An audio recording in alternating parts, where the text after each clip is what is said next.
I'll be your guide today. Before you get going. Okay, I won't record you. Before you get going, Walter Mercer's the man that found the cave, and he was right at this spot. And I gotta turn this stupid, evil thing off. Right at this spot, looking for water. So he thought he was gonna find water, and he sat down and rested. There was an air hole right about here. So when we're inside, I'll tell you all about that day. Up on the wall, up here, we have a replica from the Grand Prize Award. Okay. Grand prize was given to him, or them, for formation at the very bottom. Aragonite phosphorite. That's the replica from the Grand Prize Award. And I'll be showing you that formation at the bottom of the cave. It's an awesome piece. It's extremely rare. Aragonite. Yeah. There's a few different pronunciations. Aragonite phosphorite. That's, yeah. Now, as we get going, there are several little rules I need to mention. No gum and candy. It's not allowed in the cave. As you're going, you want to make sure your shoes are well tied and everything. The other thing is no touching. Along the way, there's a lot of rocks right close to us. If you're touching things, you're stopping the growth. The oil in your hair and your skin really does put a little coating on the rock itself, and it can't grow and build like it should. Okay?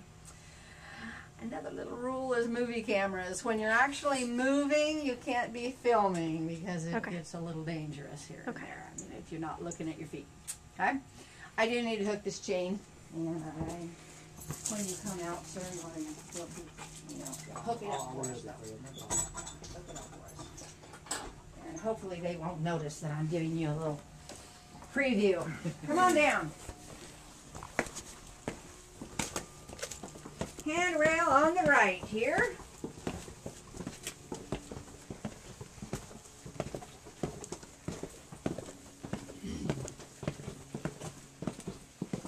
When it's raining, this area is really wet. A couple of these are small, so be careful there. And now this corner is staying wet lately too.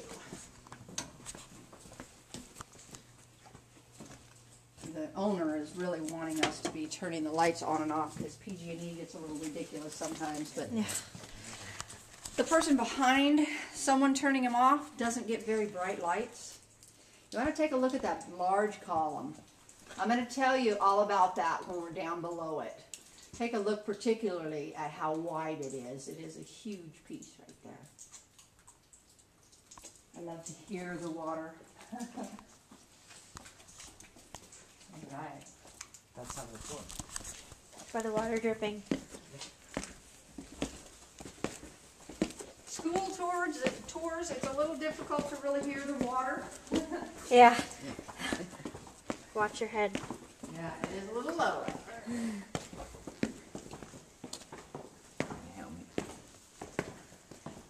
Now this first room is called the Gothic Chamber. The Gothic Chambers are our largest room. Okay? It was dug with erosion. Millions of years ago, the entire thing was underwater. So the water was digging and swirling. Eventually, everything, shifted. As the water dried, it opened up. On the floor right here, if you guys come this way, you'll see the angle better. The rock on the floor is real round. The piece behind it is a little sharper. Okay? Now look above. There's a sharp spot about here and a rounded area right here. So we do have puzzle patterns. After all the shifting took place, we have puzzle patterns here and there in the cave. And we also have a lot of limestone. This limestone has allowed the rainwater to eventually soak through. So the water coming in on real wet years is how this is forming. These are growing about an inch, an estimate here. About an inch in 400 to 600 years. Oh, crap. Rough idea. Very, very slow. Okay? These are called stalactites. They hold tightly above. A stalagmite is something they used to say you might trip on. On the old tour, there were no pathways and stairs, so these would be in your way, and you might just trip on one of these stalagmites. Safe. The wall beside. This wall is a very sheer, flat rock going almost down to the bottom, 16 stories or so. of flat rock and a lot of minerals from the rainwater coming in. So lots of Wow. calcite here. There's a little darker area that's kind of wet. About a week ago, this shining spot was real wet, and just about every year I see that wet at one point or another. I see little shiny crystals on the wall. That's pretty. Pretty active there. Yeah. All right. One more area. You can continue with one more if you like. Sure. I don't mind. Yeah. Anyway. Right above us, we had that's where we entered. Walter Mercer was there way back in 1885. Resting in the shade, he thought he was going to find water, but he really didn't. He found a pocket of grass.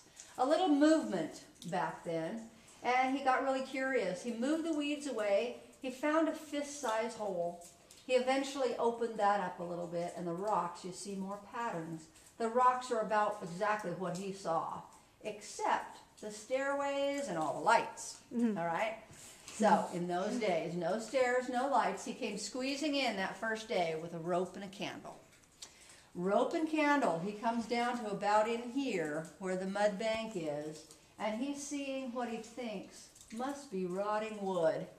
So he's thinking maybe it's a mine shaft, okay, maybe rotting supports. He goes back into town and he places a fee on the ground. It's $1 to put his name on the property here. Wow. He brought some friends back the next day. A couple of guys came with him. One of them had read about caves. He comes in and he says, you know, I think you have tree roots. These are not rotting wood supports. He said you also have some odd shapes in here, and caves will do that. Odd shapes forming and tree roots once in a while.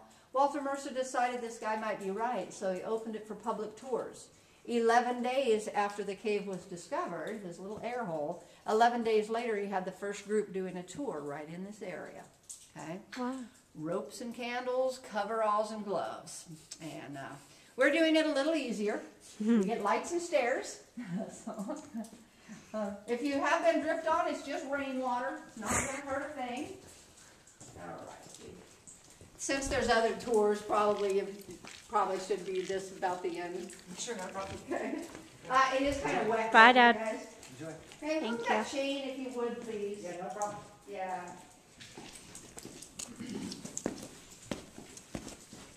All right.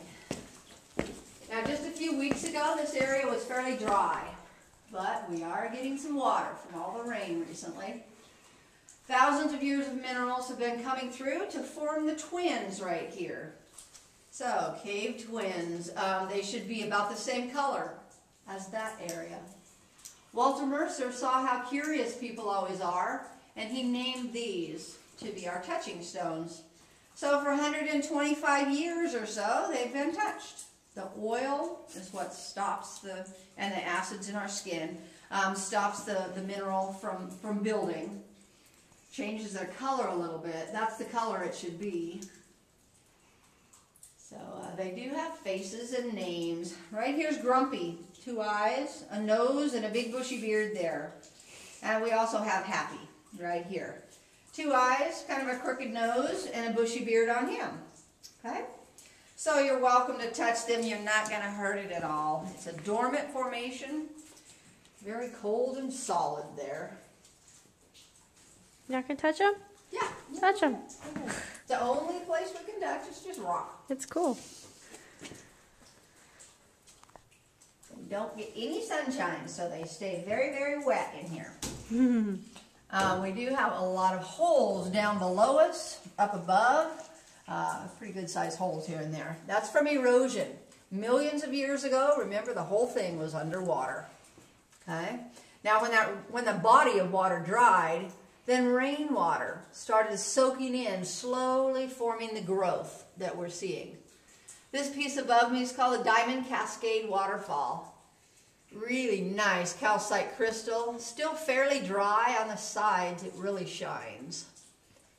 And we have the meat and produce market. This area has a lot of foods. They had time on their hands in the old tour and imagination going on. So they did find a lot of carrots up there above. There's plucked chickens hanging from their feet. Okay? And then we have quite a bit of broccoli and string beans right in the middle here. And this big column. Right beside that is a fish. Dark eye,